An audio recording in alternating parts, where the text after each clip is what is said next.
en ver la clase.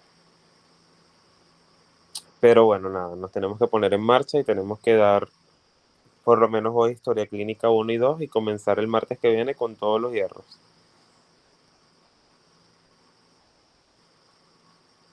Una pregunta, doctor. ¿Nos veríamos entonces los días martes y el otro día ya sería programado por usted? Nos veríamos, yo creo que la semana que viene nos podemos ver martes y jueves. El día martes vemos los 2 primeros seminarios, los otros 2 seminarios que siguen, pues. Y el jueves vemos 2 seminarios más. Ah, bueno, doctor, está bien.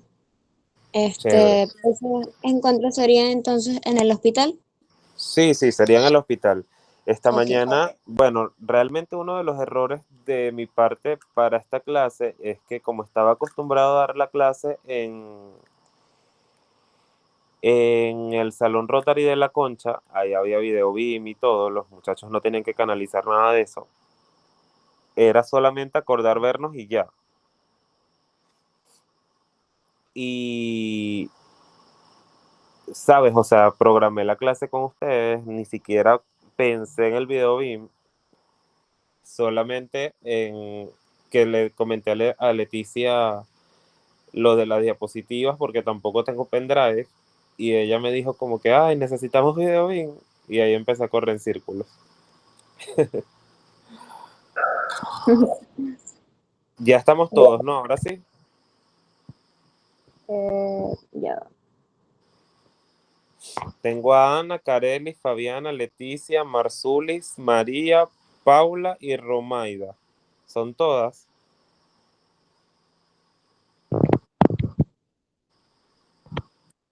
Creo que falta la muchacha de las diapos.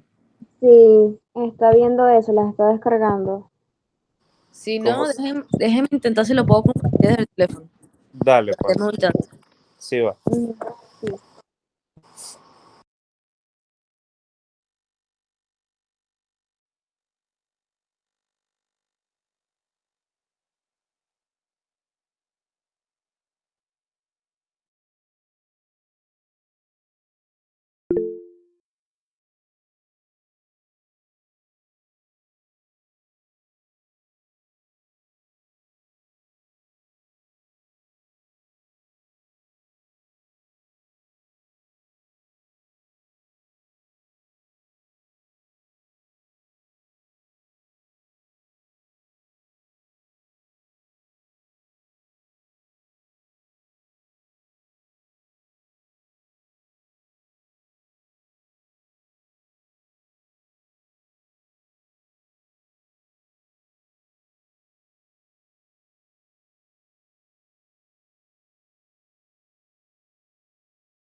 Ok, chévere.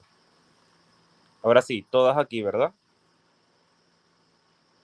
Sí, doctor. Ok. Bueno, bienvenidas a semiología. Semiología es el primer encuentro que tienen ustedes con el paciente en el área clínica. Es la materia donde van a conseguir todas las herramientas para realizar una correcta historia clínica, para aprender a hacer diagnósticos presuntivos, para poder realizar la valoración física de un paciente, orientarse a un diagnóstico y obtener medidas terapéuticas adecuadas. Es como una pequeña introducción a toda la parte clínica. Es importante que aprendan a conocer cuáles son los términos que aquí se emplean para definir distintos tipos de enfermedades y las características que las acompañan, llámese signos, síntomas, síndromes, signos patognomónicos, y poder emplear a través de ellas un diagnóstico. Comenzando con lo básico, tenemos que conocer qué es la semiología. Y la semiología como ciencia estudia todos los sistemas de signos, señales, lenguajes, todo lo que nosotros podemos percibir de forma visual o verbal y lo asociamos en nuestra mente con algún tipo de elemento. Esto es la semiología como ciencia. Como ciencia médica, la semiología es una disciplina mediante la cual nosotros adquirimos el conocimiento y todas las herramientas para poder realizar, primeramente, una relación médico-paciente adecuada, que eso lo vemos nosotros desde inicios de carrera, y posteriormente poder desarrollar estrategias y técnicas indispensables que nos van a permitir realizar una correcta historia clínica, realizar un correcto interrogatorio o anamnesis del paciente para conocer todos sus antecedentes pasados, para conocer cómo es su presente y cómo es su calidad de vida, y posterior a esto poder lograr un diagnóstico presuntivo de salud o de enfermedad y solicitar todo lo demás y poder realizar todas las medidas terapéuticas complementarias que este paciente necesite para obtener su curación. ¿Ok? Entendemos por salud que es un estado de completo bienestar físico, mental y social, y no solamente la ausencia de enfermedad. Este concepto lo conocemos nosotros desde que vemos sociología en el segundo semestre. Y como enfermedad, toda alteración o desviación del estado fisiológico de uno o varios órganos del cuerpo que describan un estado morboso de ausencia de salud, básicamente.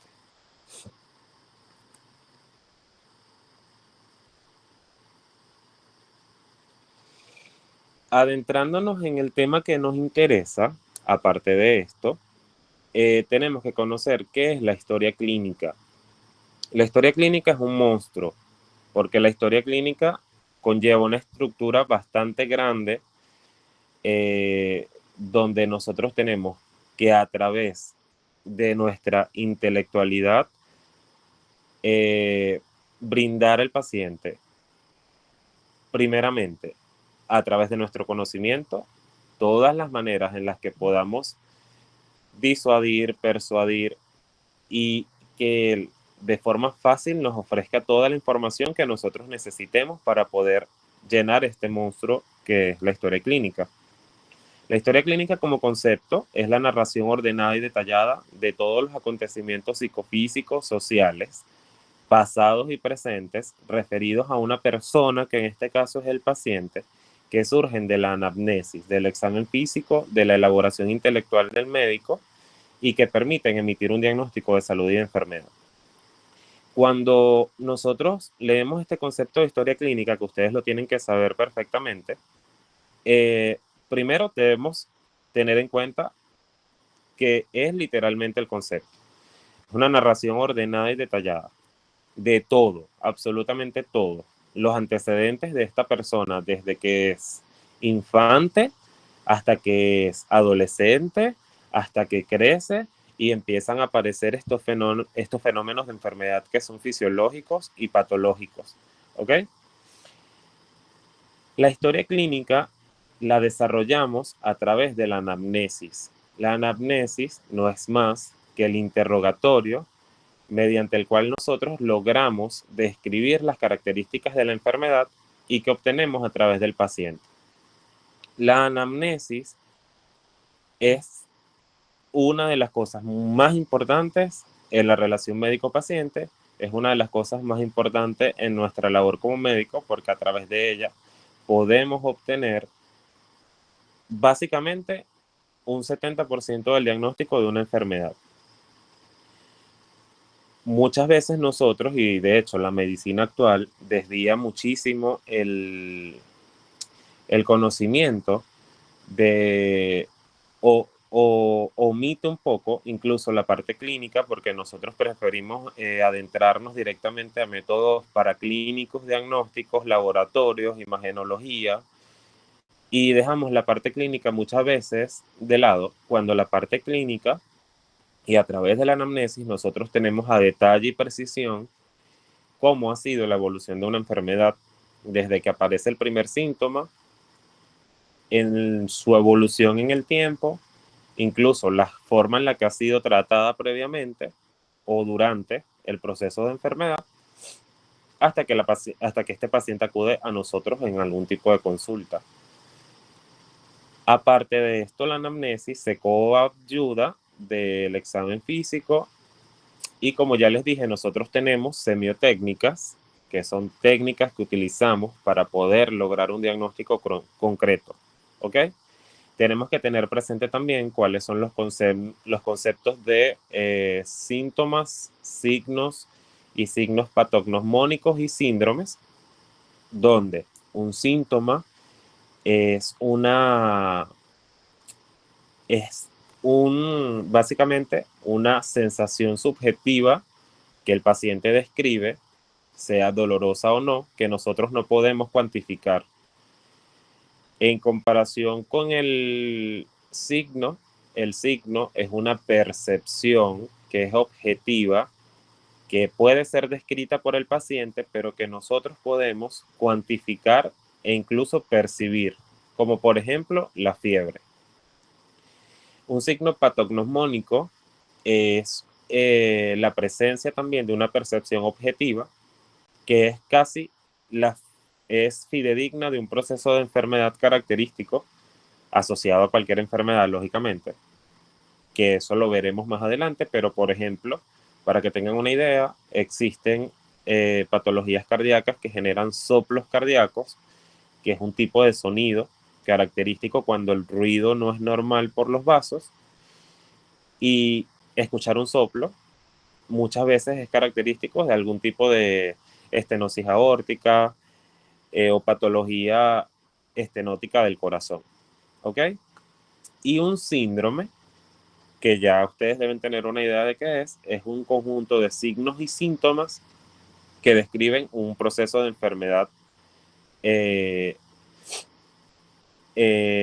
común. O sea, es la presencia de sensaciones y percepciones subjetivas y objetivas referidas por el paciente y cosas que nosotros podemos notar a simple vista que describen un proceso de enfermedad. Ajá.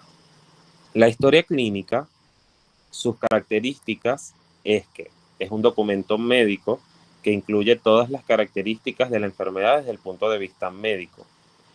Ellas describen entre sí los hallazgos semiológicos, la configuración de una enfermedad, las medidas terapéuticas y posterior diagnóstico. Es un documento científico, ya que a través de la historia clínica en general se supone que cuando tú obtienes la historia clínica de un paciente, tú puedes evaluar allí toda la historia natural de la enfermedad de este paciente y conoces la enfermedad en este paciente en particular y conoces la enfermedad en sus características generales como siempre ha sido descrita. Es un documento legal, ya que los datos consignados pueden emplearse como un testimonio de enfermedad y justificación de las medidas diagnósticas empleadas, además de que se supone que todo lo que tú realizas en la historia clínica es tan confidencial y tienes tú todo tu criterio médico para poder desarrollar en este paciente todo lo que tú creas conveniente para su parte terapéutica como para su parte diagnóstica.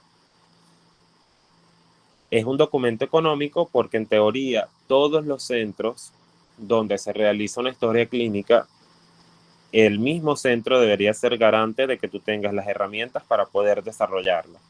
Que pase o no, en la actualidad escapa de las manos, pero ese debería ser el deber ser. Además de que la historia clínica, dependiendo del centro en donde esté siendo realizada, siempre conlleva su misma estructura. Sin embargo, hay variaciones en la organización de esta historia clínica y mucha gente le da más importancia a ciertas partes de la historia que a otras.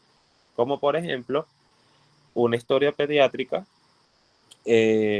tiende a dar mucha más relevancia a la parte de los antecedentes fisiológicos del paciente, de cómo nació, parto, cesárea, talla, peso, dentación y todos los reflejos del neonato, a una historia de medicina interna que le da mucha mayor relevancia a los antecedentes patológicos del paciente, llámese las enfermedades que aparecieron posteriormente, los hábitos de esta persona y sus comorbilidades. Y es un documento humano, ya que refleja la relación establecida entre el médico y el paciente, con el objetivo de la curación. Ok, la estructura de la historia clínica, en teoría, debería ser de esta manera que vemos allí. Eso está súper simplificado porque no es así, pero ya van a ver cómo debería ser realmente. La estructura de la historia clínica debe ir en este orden: identificación del paciente, el motivo de consulta, la enfermedad actual, los antecedentes y luego el examen físico y la revisión por sistemas. Pero ¿qué pasa? En la identificación del paciente, nosotros debemos desglosar muchas cosas importantes que, valga la redundancia, son importantes conocer. Como por ejemplo, si vamos a la siguiente página, yo les puse la primera parte de la historia clínica de una de las clínicas donde yo trabajo. Ahí esto está incompleto porque faltan muchas cosas más, pero por lo menos allí pueden tener una guía de cómo debería ser esquematizada la historia clínica al momento de realizarla. En la historia clínica, nosotros tenemos que poner ambos apellidos, ambos nombres. Es importante describir la edad del paciente porque hay enfermedades que están asociadas a distintos grupos etarios. En los pacientes adolescentes o jóvenes es mucho más común las enfermedades de transmisión sexual. En los pacientes adultos mayores de 40 años comienzan las patologías asociadas a la edad también, como la presbicia, la próstata en el caso de los hombres, menopausia en el caso de las mujeres, hipertensión arterial, diabetes mellitus, todas estas enfermedades que son características de personas mayores de 40 años.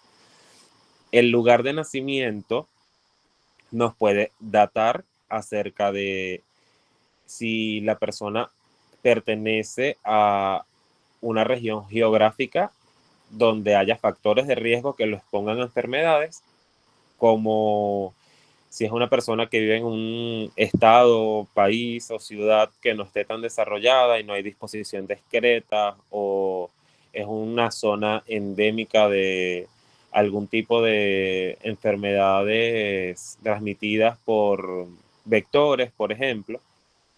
Nosotros, a través de el lugar de nacimiento o incluso el lugar en donde habita actualmente o reside, podemos sacar conclusiones y hacemos una especie de esquematización mental y decimos, bueno, puede que esta persona que viene del estado Bolívar, que nació en Ciudad Bolívar, por ejemplo, tenga malaria. Si tiene fiebre de varios días de evolución, en conjunto con la clínica del paciente. También porque sabemos que algunas nacionalidades predisponen a enfermedades, como es el caso de las anemias drepanocíticas en los pacientes o en las personas afrodescendientes, entre otras. Acá, en esta historia clínica que yo les mostré, dale a la diapositiva anterior, que sigo aquí. Ajá, gracias. Vemos que está la procedencia por estado, la nacionalidad, el lugar de nacimiento. Acá, en esta historia clínica, en la parte de los datos personales del paciente, falta lo siguiente. Y ténganlo en cuenta, si quieren lo anotan, porque para las siguientes clases que yo les vaya pedir las historias clínicas que me las lleven a las clases. Estas van a ser evaluadas y deben estar lo más completas posible, ¿ok? En los datos personales del paciente debemos tener en cuenta: 1, nombre y apellidos, edad, cédula de identidad, fecha y lugar de nacimiento, ocupación del paciente, ya que hay patologías que también son destinadas a la parte laboral, como las patologías musculoesqueléticas, en pacientes que tienen ocupaciones de trabajo de esfuerzo, en trabajos que estén o que promuevan la exposición a radiación en pacientes también, entre otras cosas. También debemos incluir en estos datos personales, además de la ocupación, la raza.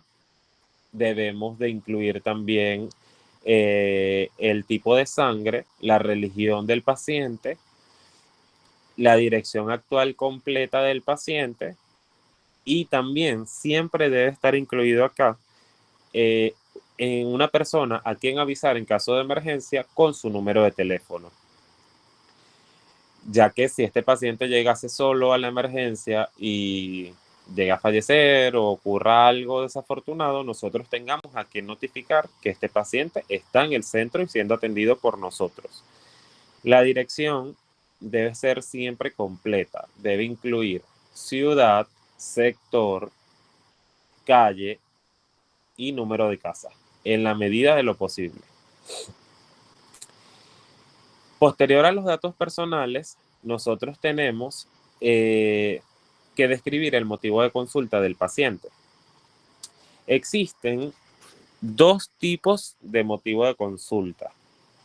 El Argente, que es el libro que usualmente uso para las clases, solamente nos indica que el motivo de consulta debe orientar hacia el aparato o el sistema que está afectado y el tiempo de evolución de la enfermedad. Estoy de acuerdo, pero también el motivo de consulta nos sirve para describir si el paciente acude a una consulta por una patología dolorosa o por una patología no dolorosa. Nosotros tenemos motivos de consultas dolorosos cuando el paciente acude y te dice, no, yo tengo un dolor de estómago tremendo porque me apareció hace 3 días.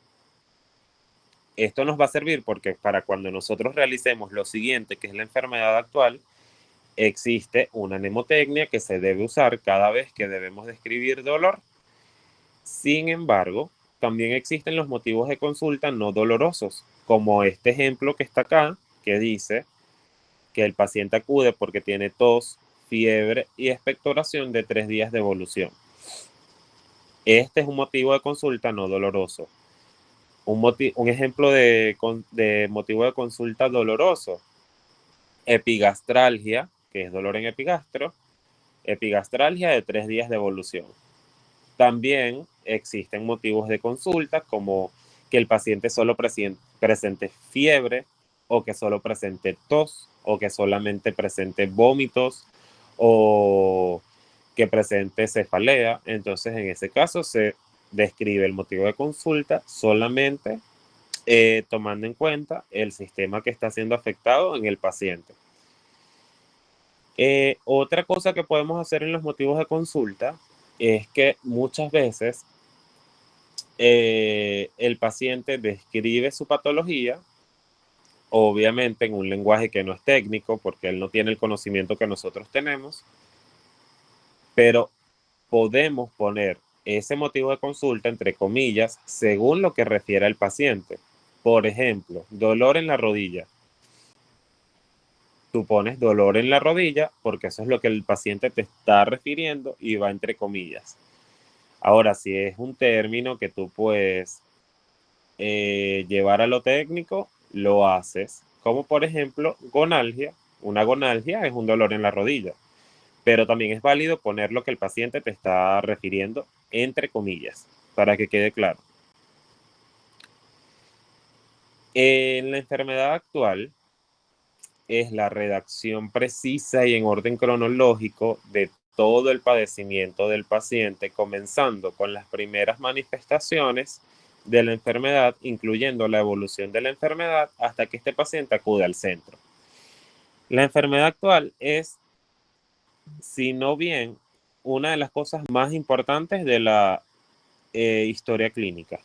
La enfermedad actual es una descripción cronológica, precisa y concisa de las manifestaciones de la enfermedad que tiene el paciente, desde la primera cosita que apareció hasta cómo esto ha evolucionado con el pasar de los días, también incluyendo si este paciente fue atendido por un médico en este proceso de enfermedad, si fue manejado de alguna manera, si este manejo permitió que la enfermedad evolucionara o disminuyeran los síntomas, y si se utilizó algún método diagnóstico y posteriormente la razón a saber de por qué este paciente está acudiendo con nosotros. No sé si me entienden. ¿Van bien? Sí, doctor. Vamos Ok, bien. chévere. Entonces, la enfermedad actual debe ser bien redactada, no debería tener enmiendas, debe empezar describiendo la edad del paciente, si es un paciente masculino, si es un paciente femenino o una paciente femenina. Siempre, si el motivo de consulta viene asociado a alguna patología de base del paciente, debemos describir en la enfermedad actual que el paciente tiene un antecedente patológico, ¿ok? Que está siendo tratado o no tratado y que está siendo controlado o no controlado. Tengan en cuenta que muchas veces la anamnesis no es fácil porque hay pacientes que no son sencillos. Eso debería ser una clase aparte porque hay pacientes que son bastante complicados, hay pacientes que no tienen ni conocimiento de sus patologías o diagnósticos, que no tienen conocimiento de qué medicamentos están tomando desde hace tanto tiempo, porque muchas veces son esos hombres o mujeres que su esposo o esposa es quien le da los medicamentos, la esposa o el esposo es el que está pendiente de lo que indicó el doctor y la persona realmente no tiene ni idea de que es hipertensa o no tiene ni idea de que tiene una cardiopatía. Simplemente se toma la pastilla que le da la pareja y ya está listo. Entonces, muchas veces va a ser necesario que durante la anamnesis esté presente el familiar de este paciente, porque muchas veces los pacientes se persuaden por nosotros. Nosotros tendemos a ser bastante técnicos, tendemos a interrumpir al paciente, y la anamnesis se debe realizar en un espacio tranquilo, en un ambiente donde tú estés en contacto con el paciente, estrecharle la mano, decirle, bueno, bienvenido, siéntate, ¿por qué razón tú estás viniendo acá? ¿Qué es lo que está pasando? ¿Cuál fue el primer síntoma que apareció? ¿Qué estás presentando? ¿Cómo evolucionó esta enfermedad en el tiempo? Y debes ir haciendo o escribiendo, incluso es válido también, como un borrador donde tú puedas ir anotando estos datos que te está suministrando el paciente de su enfermedad para que luego tú lo pases en limpio. Muchas veces en los centros hospitalarios, incluso en la carrera, en las siguientes materias que vienen por ver ustedes, esto no les va a ser posible porque no van a tener chance de poder realizar un borrador, por lo cual ustedes mentalmente deben ir esquematizando cómo van a ir redactando esa enfermedad actual, de manera de que como venga viniendo, ustedes van yendo. O sea, el paciente les dice, mire, yo el jueves pasado presenté tal cosa, el viernes se asoció esto, yo me tomé tal pastilla, pero no mejoré. Entonces fue un ambulatorio que quedaba por allá cerca de mi casa y me mandaron otra cosa, pero no me hizo nada. Después el domingo presenté otro síntoma y bueno, por eso yo vine hoy lunes.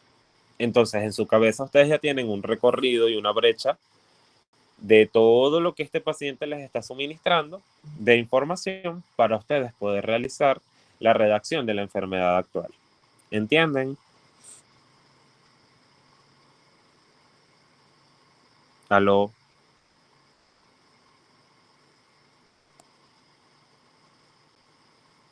Ok, Sí, doctor, todo bien. chévere. Dale regreso para atrás. La enfermedad actual debe ser, como ya les comenté, descrita de forma cronológica. Debí, y me estoy dando cuenta de que debí anexarle aquí un ejemplo de enfermedad actual. Pero les voy a hacer un ejemplo. La enfermedad actual siempre debe comenzar de la siguiente manera. Se trata de paciente de 20 años, por ejemplo. Se trata de paciente de 20 años, coma, con antecedente de diabetes mellitus, tratado con tal medicamento, no controlado o controlado. ¿Cuándo sabemos que una enfermedad está siendo controlada? Bueno, cuando el paciente por lo menos al año tiene 2 consultas con su médico de base acerca de esta patología. Eso también lo debemos preguntar nosotros. Quien acude por presentar sudoración matutina, astenia, náuseas, quien toma tal medicamento sin mejoría, razón por la cual acude. Estos síntomas, como este paciente ya vemos que es diabético, podrían estar asociados a este proceso de diabetes. Entonces, por eso es importante poner el diagnóstico de base que tiene el paciente. De igual manera, yo les voy a mandar ejemplos de enfermedades actuales para que ustedes tengan una idea de cómo esta debe ser desarrollada. Yo sé que ahorita ustedes se sienten o se van a sentir un poco abrumadas cuando vean todo lo que es este monstruo de historia clínica, pero no es difícil porque en la medida en la que vayamos viendo los temas, que vean este primer parcial básicamente es terminología básica semiológica por sistemas, ¿ok? Ustedes van a ir obteniendo y se van a dar cuenta de que van a tener mucho más conocimiento, de que no van a estar tan perdidas y bueno, realmente tómense el tiempo de, incluso con sus familiares, amigos, eh, pueden hacerlo inventando enfermedades si quieren o pueden hacerlo como práctica en el hospital. Por lo menos preguntarle a los pacientes que estén hospitalizados qué edad tienes, desde cuándo apareció el primer síntoma, por qué estás aquí, cómo evolucionó esta enfermedad, presentaste tal cosa, tal cosa, tal cosa. Y esto les sirva para poder desarrollar ejemplos de enfermedad actual y ustedes tengan mucha más práctica y desenvoltura al momento de realizarla. De igual manera, yo las voy a ayudar con eso.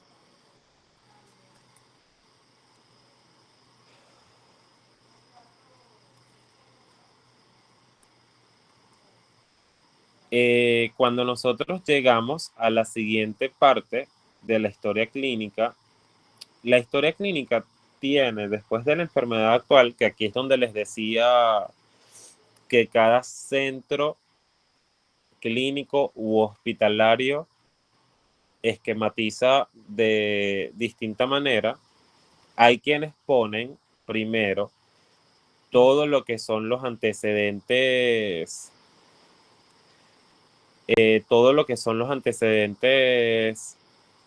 fisiológicos primero, y hay quienes ponen los antecedentes patológicos primero. Cuando nosotros hablamos de antecedentes fisiológicos, nosotros hablamos de todo lo que llámese si fue parto, si fue un parto natural, un parto patológico, si fue cesárea, cómo fue o cuándo, cómo fue su tipo de lactancia, cómo fue su tipo de alimentación, cuándo salió su primer diente, cuándo se paró por primera vez y todo esto. Y en el caso de las mujeres, se tomaría en cuenta cuándo fue la primera menstruación, que es la menarquía, cómo es el ritmo menstrual, porque estas son las cosas de cierta manera, entre comillas, normales de todos nosotros. En cambio, los antecedentes patológicos, cuando se investigan,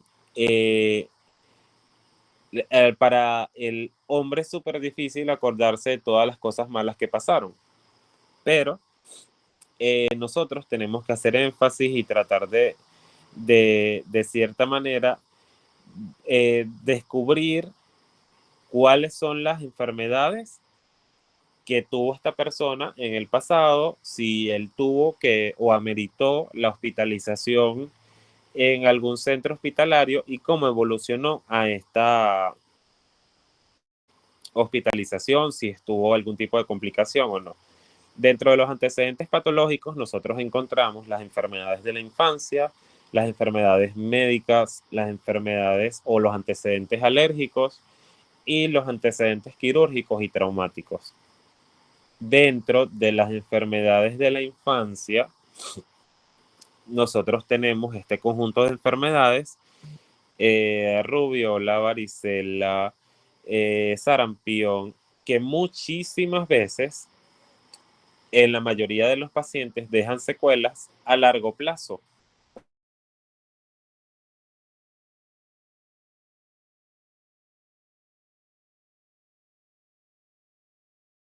Ustedes describan las enfermedades de la infancia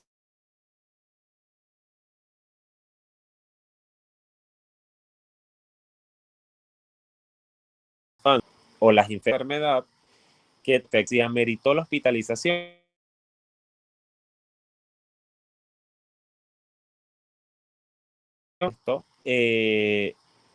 tenemos que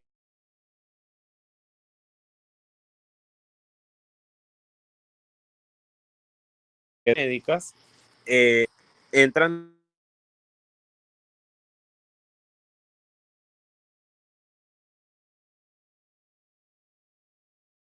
o no pudo haber tenido. Ya tiene algún tipo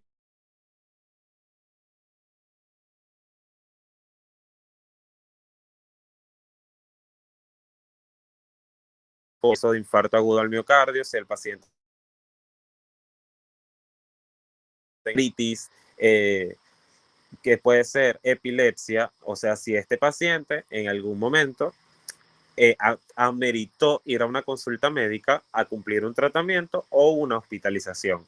Siempre se debe describir este tipo de cosas en los antecedentes patológicos, como paciente refiere diagnóstico de gastritis a los 23 años, que no ameritó hospitalización, tratado con tal medicamento, controlado o no controlado, porque es importante saber si este paciente a este momento de la evaluación sigue en control con un médico por su enfermedad o no. Lo otro que se toma en cuenta son los antecedentes alérgicos, donde nosotros debemos describir si este paciente es alérgico a algún medicamento, alérgico a algún alimento o alérgico a alguna sustancia tópica. Y es importante que si él es alérgico a algún medicamento o alguna sustancia tópica, nosotros describamos o escribamos eso en la parte delantera, en un borde superior de la enfermedad actual. Usualmente lo hacemos, de la enfermedad actual no, perdón, de la historia clínica. Usualmente lo hacemos con tinta roja, porque es importante saber, por ejemplo, que el paciente sea alérgico a el adhesivo y nosotros o al yodo. Y nosotros en la parte clínica y en la parte médica, cuando atendemos al paciente, para fijar un yelco o una vía periférica, usamos adhesivo, y para limpiar la mayoría de las heridas usamos yodo, solución yodada. Entonces es importante describir estas cosas. Y obviamente, mucho más importante describir si es alérgico a algún medicamento. ¿Entendido? Sí, doctor, una pregunta. En el caso Diga. de que hay religiones que no permiten transfusiones de sangre, ¿eso también se debe colocar con un lapicero rojo? No, eso lo puedes anotar o lo puedes escribir en los datos personales, porque eso va en los datos personales con tinta normal. Por ejemplo, un paciente que sea testigo de Jehová, que creo que ellos son los que no permiten las transfusiones sanguíneas. Pero eso es importante porque al momento de que un paciente entre en algún tipo de shock hipovolémico o se complique y sea candidato a transfusión, tú ya tienes ese dato en la historia clínica donde te comuniques con el paciente, hablas acerca del procedimiento y el familiar del paciente te diga si sí o si no, o el mismo paciente te diga sí o no.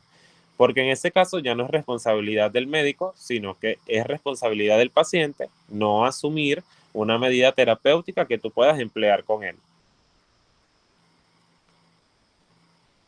¿Entendido? Sí, gracias. De nada. Lo otro que debemos describir posterior a los antecedentes alérgicos, en los antecedentes patológicos, son los antecedentes quirúrgicos y traumáticos. Los antecedentes quirúrgicos, preguntarle al paciente si en algún momento él ha sido operado o ha tenido un proceso de enfermedad que haya requerido cirugía. Es importante describir en qué año se realizó la cirugía, qué tipo de cirugía fue. También, además de eso, ciertos libros sugieren que se deba poner en qué centro médico y el nombre del cirujano que realizó la cirugía y también describir si hubo complicaciones dentro de esa cirugía o no. Y se describe, paciente refiere apendicectomía en el año 2017 en el Hospital Universitario Dr. Luis Racetti, sin complicaciones. Yo realmente no les voy a exigir a ustedes que me pongan el nombre de un cirujano o algo por el estilo, pero es para que ustedes tengan en cuenta que en la práctica ese es el deber ser. Igual pasa con los traumatismos, que allí entran las fracturas, los accidentes y este tipo de cosas que ameriten hospitalización o que ameriten algún tipo de medida terapéutica por especialista.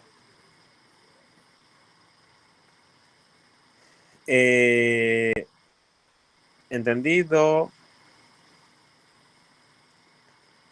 Sí, doctor, entendido. Ok. Lo siguiente a describir, después de los antecedentes fisiológicos y patológicos del paciente, es el esquema de inmunizaciones. Se le debe preguntar al paciente si él tiene todo su esquema de inmunización cumplido, todas las vacunas de la infancia, y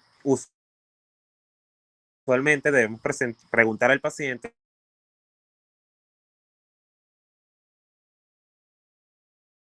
la historia, la tarjeta de vacunación o no.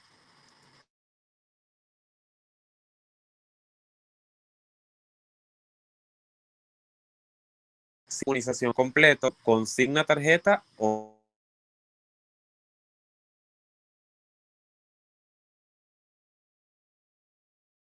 todo su esquema de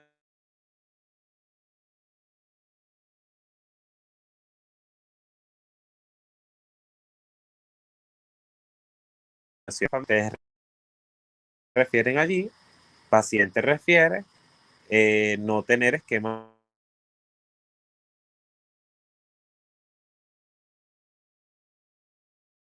Y estas son las costumbres del individuo. Básicamente, todos los factores de riesgo a los que pueda estar sometida la persona como consecuencia de sus decisiones, básicamente.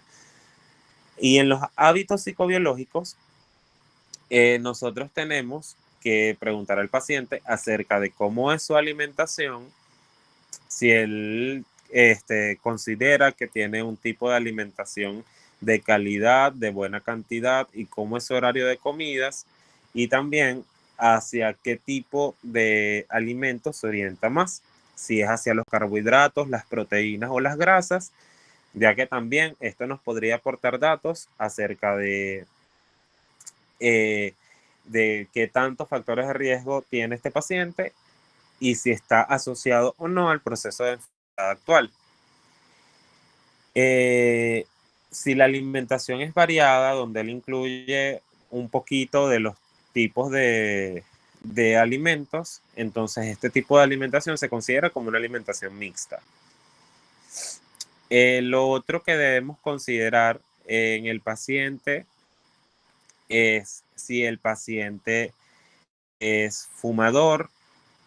Nosotros debemos describir en este apartado cuántos cigarrillos fuma el paciente al día Y hay una fórmula que es el número de cigarrillos por la edad entre 20, que nos estratifica a este paciente y su riesgo de padecer enfermedad pulmonar obstructiva crónica, que es el EPOC, en posterior. Entonces, la manera de escribir es: paciente refiere, hábito tabáquico, 20 cigarrillos día,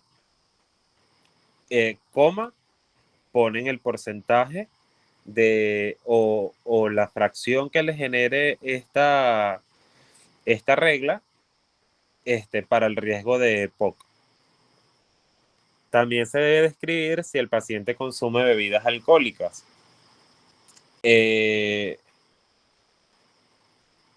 Ya va. ¿Qué dice acá? Doc, si el paciente era fumador actualmente. Si el paciente era fumador y actualmente no lo es, tú debes describir lo siguiente.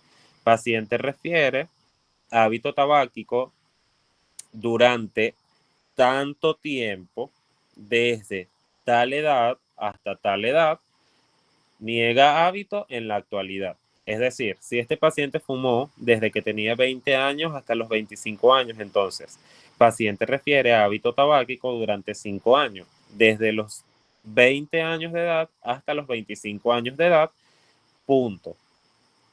Actualmente niega hábito tabáquico.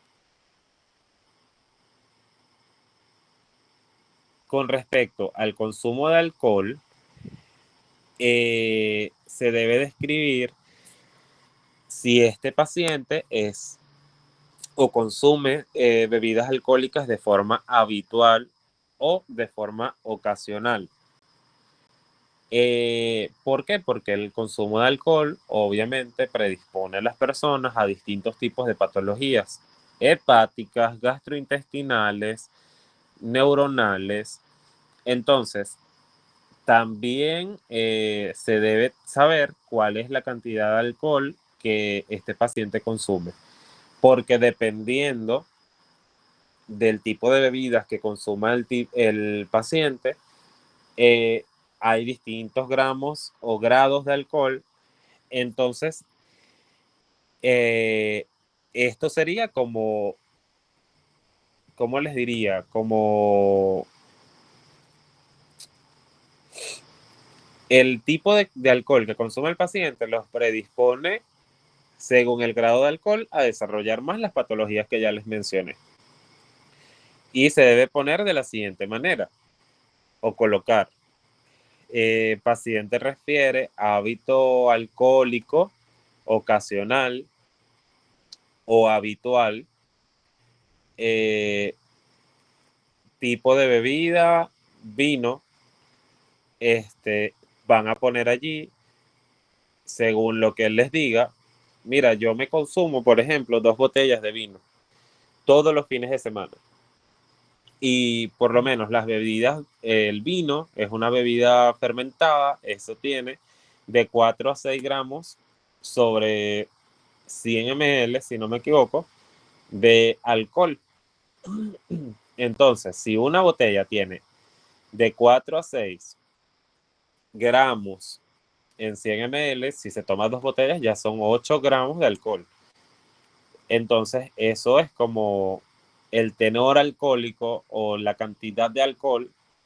Entonces, tienen que poner si ese paciente consume 8 gramos de tenor alcohólico y llega o no llega a la embriaguez. También es importante determinarlo allí.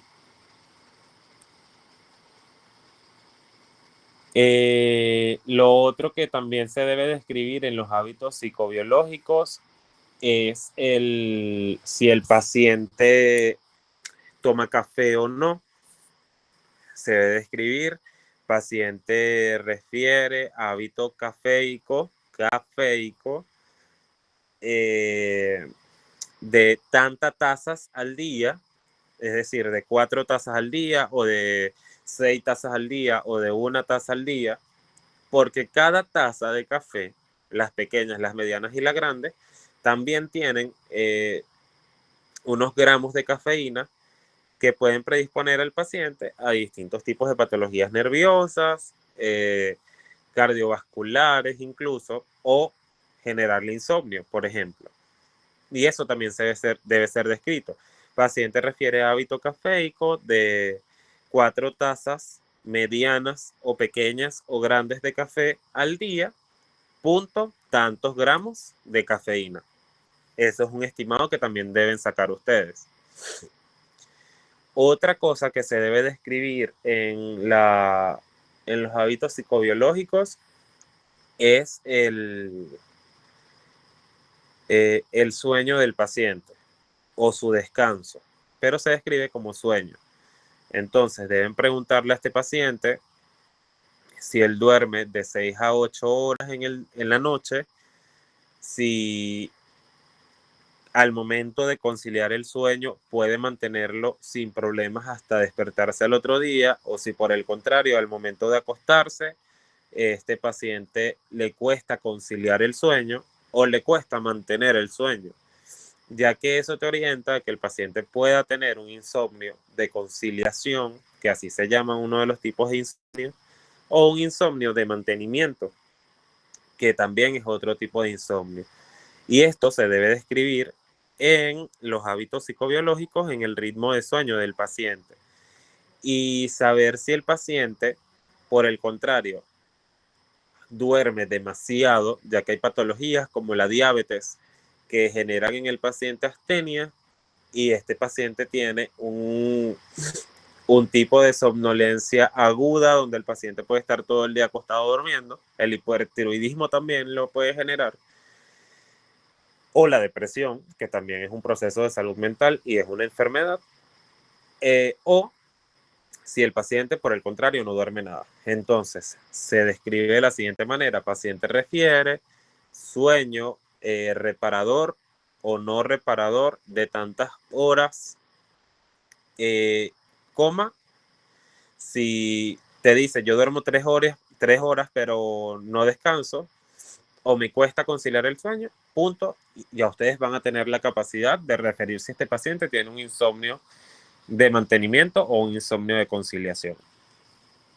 Lo siguiente que se debe describir en los hábitos psicobiológicos es el lugar donde vive el paciente, su casa. Describir si el piso es de cemento, si el piso es de tierra, si las paredes son frisadas o no, si el techo es de platabanda, es de zinc, o es de lona, o de lo que sea, o si no hay techo. Describir cuántos familiares viven con el paciente en la casa y cuántas habitaciones hay, si hay mascotas o no. Porque todos estos datos también nos pueden orientar a si el paciente está en hacinamiento o no. Y eso lo determinamos a través de la escala de Grafar. ¿Ok? Y a través de esto, esa escala también la deben poner allí. Ustedes van a poner paciente, hogar, 2 puntos. Paredes, concreto. Techo, madera. Techo, platabanda. Techo, zinc. Piso, cemento. Piso de tierra. Familiares, 4. Cuarto, 1. Entonces tú sabes que este paciente probablemente esté en una condición que no es la mejor y que lo puede predisponer a algún tipo de enfermedad. Y describir allí la escala de Grafar también, que eso se los dejo a ustedes de tarea, investigar qué es la escala de Grafar. Se los voy a preguntar la semana que viene. Luego de que nosotros terminamos nuestros hábitos psicobiológicos, llegamos a la parte de los antecedentes familiares. En los antecedentes familiares, nosotros debemos describir a los familiares directos del paciente. Hay docentes que piden que se describa a la abuela, al abuelo, el papá, la mamá, los hermanos y los hijos.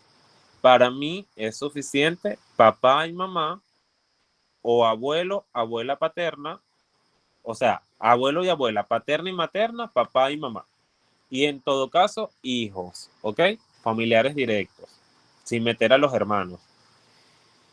Y aquí debemos describir las edades de estos familiares, es decir, refiere madre, 2 puntos, refiere 76 años, si está viva o no, se debe describir, si está fallecida, ponen fallecida, si está viva, refieren sanos o no. Si la mamá y el papá son diabéticos, entonces ustedes describen diabetes mellitus, o si es hipertenso, hipertensión arterial, y si están fallecidos, describir la causa de muerte de los familiares. Así con cada uno de los familiares. Y van a poner abuelo paterno, abuelo materno, abuela materna, abuela paterna, mamá, papá e hijos en caso de tenerlos. Si está, si está fallecida, se debe poner o colocar la causa de muerte de este familiar.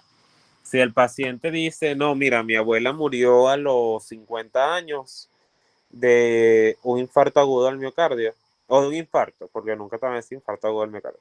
De un infarto tú pones abuela fallecida, tantos años, infarto agudo al miocardio. Y ya.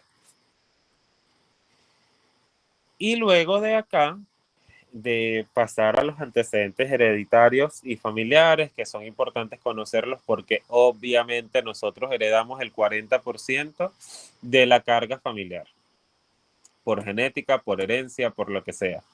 Entonces, muy probablemente las patologías que tienen nuestros abuelos o que tienen nuestros papás en algún momento de la vida, si nosotros no tenemos los mejores hábitos, las vamos a desarrollar sin dudar de ninguna manera que eso vaya a suceder, porque va a suceder. Ya luego de acá, nosotros pasamos a describir todo lo que respecta al examen funcional, que esto lo vamos a ir descubriendo poco a poco nosotros juntos, cada vez que vayamos viendo los siguientes seminarios y veamos cómo están los sistemas y qué es lo que se debe preguntar en cada sistema y conocer mejor cómo es la cosita allí. Y si se dan cuenta, en esta diapositiva que está allí, yo les saqué de la historia de la clínica donde yo trabajo, cómo ellos ponen primero de describir o de importancia la historia familiar, después nos hablan o nos piden hablar de los antecedentes fisiológicos de este paciente, luego los hábitos psicobiológicos e inmunizaciones, y posteriormente es que vamos a los hábitos patológicos del paciente, los antecedentes patológicos del paciente. Y después vamos a lo que es el examen funcional general, que a grosso modo nosotros preguntamos al paciente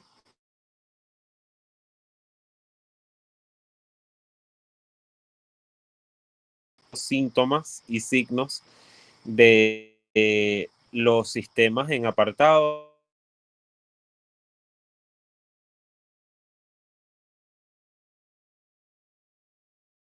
Ustedes posteriormente a través de sus seminarios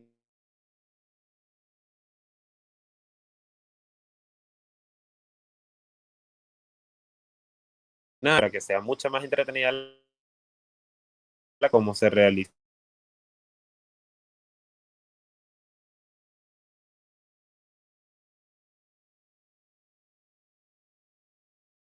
una duda, alguna pregunta.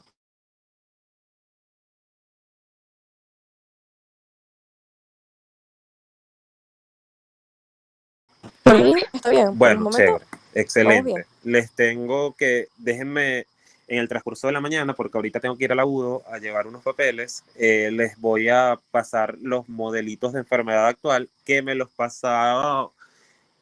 pasó un grupo que le di clase el semestre pasado, para que ustedes lo tengan y puedan ver cómo se realiza la descripción de la enfermedad actual y practiquen eso, que en la siguiente clase vamos a tener una actividad con las enfermedades actuales y con las historias clínicas en general, pues. Más tarde Doctor, también, Ah, Entonces para la próxima clase le tendríamos que llevar un ejemplo, o sea, que realicemos pues de historia clínica. no sé, probablemente sí, probablemente no. Ok. Yo después les digo.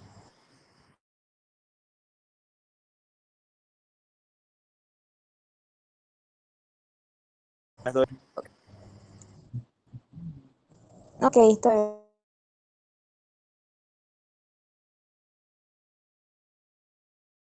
Ok, Marte. Ok. ¿Y cómo sería eso? Los primeros de la lista. Quiero que hagan hincapié, que es lo más importante de esos temas o no. ¿Ok?